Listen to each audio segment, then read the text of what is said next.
Hi guys, this is Natasha, aka Natty Willie from the Nerd Element, and I am here at SpartaCon with Simon Merrells. Merrells. Merrells is fine. Do people get that wrong a lot? Spelling wise, sometimes. Spelling wise, yeah. You know, I did initially think your last name was spelled with the I. Yeah. Yeah, you get that a lot. That kind of thing happens. Yeah.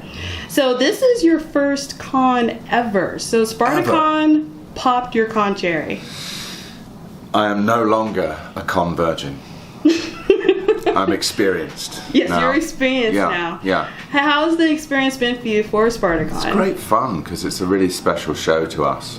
Even after 5 years, I can't believe it's been 5 years. So, you know, on the one hand, it's fantastic to see colleagues from the show who are friends as well, and you know, to meet the fans, and it's a very special kind of fandom for this show. It's really loyal and intense and kind of full of love. That isn't too hippie a way of putting it, but people really love this show for many reasons, and you know, it's nice to like have that symbiotic, reciprocal thing going on with the fans. Were you nervous at all because you were the guy that killed Spartacus ultimately, or had him killed? So were you worried about like a negative reaction towards the fans or anything like that, or just, you know, people being, you killed Spartacus, I'm mad at you? No, I wasn't. I've only really had, you know, good feedback from fans, and usually they say, which is nice to hear, that God damn it, I wanted to hate you, but I couldn't quite hate you completely. But and that's down to the writing, the fantastic writing of the part and the Roman world that we had in our season. You know, I mean, all the seasons were fantastic, but you know, I was just given such great material. This multifaceted, complicated character who always knew something that everyone else in the room didn't know. Was always planning ahead, you know, and all the sides to him I got to play was great. So I wasn't nervous about that, because I think you know, he served his purpose in the show. So I don't think most people really confused the actor with the role. Was this actually the first time you played a character that was based on a real life person? That's a very good question.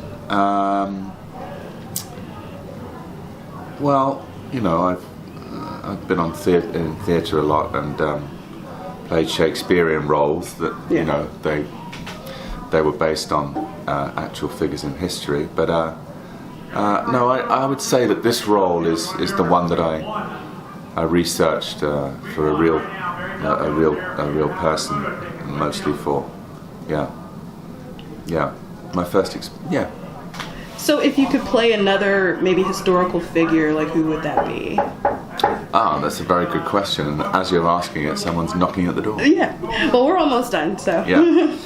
Let me think. Who would I like to play who is a real character? It's really interesting because the characters you play, you always try and somehow make them real. Mm-hmm. You try to reference real people, and yourself being a real person. You know, a character goes through the prism of you anyway. So you know what? I can't think of anybody that I'd actually. Anyway. Yeah, not that leaps out. I mean, there are certainly roles that I'd like to play one day. The ones that shoot out at me are you know, theatre roles, because obviously they're the great classical parts. So I'd like a shot at some of those one day. But at the moment I'm loving working in film so much and TV that I'm really happy where I am. I'm just doing a show now, actually. It's called Nightfall. Nightfall, yeah. When is it going to premiere? Do you know that? I don't. I'm not privy to that. We just screened the first episode in Cannes All right. at the TV festival, which went fantastically, and there's a massive juggernaut of a press machine and marketing behind this show. I've not seen anything like it, even Spartacus. I mean, I joined in the 4th season of Spartacus, but we did a lot for Spartacus, and this is like unprecedented for Nightfall. So we screened it in Cannes, we did a press screening and then a screening for buyers from around the world, and the reaction was fantastic. So we've completed the first season, 10 episodes. It might air this year, but it might not. It might air in 2018. In 2018. I think that's possibly more likely, but I'm not privy to that. But air it will, and we're all very excited about it. It's the most excited I've been about a show since Spartacus. Since Spartacus. I mean, I had great fun on all the jobs I've done. Dominion as well. It was enormous fun. Yeah. Did that in Cape Town. That was another fantastically fun part. But I think Nightfall it has that element of excitement about it that I felt on Spartacus. And real quick, what is Nightfall about, so people can be like teased? It's about the Knights Templar, who were a very extraordinary military order of the 12th, 13th century. They were formed in 1120, and our action does not take place throughout that century. It doesn't cover the Crusades. It's after that, and it charts their downfall.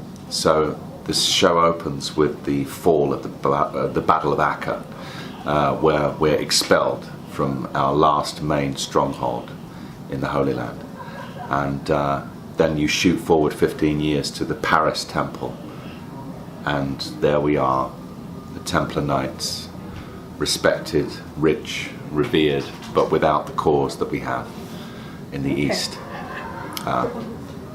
I'm being called. Oh no, yeah, you're being called. Duty calls. So we'll let you go, Simon, and thank you for the preview for Nightfall. It looks like another historical kind of show. Yes, it is. And that's really cool. So I think there'll be a massive crossover, and I think people who like Spartacus, people who like the Vikings, people who like all those shows, it's different from all those shows, but I think you've all got a surprise coming.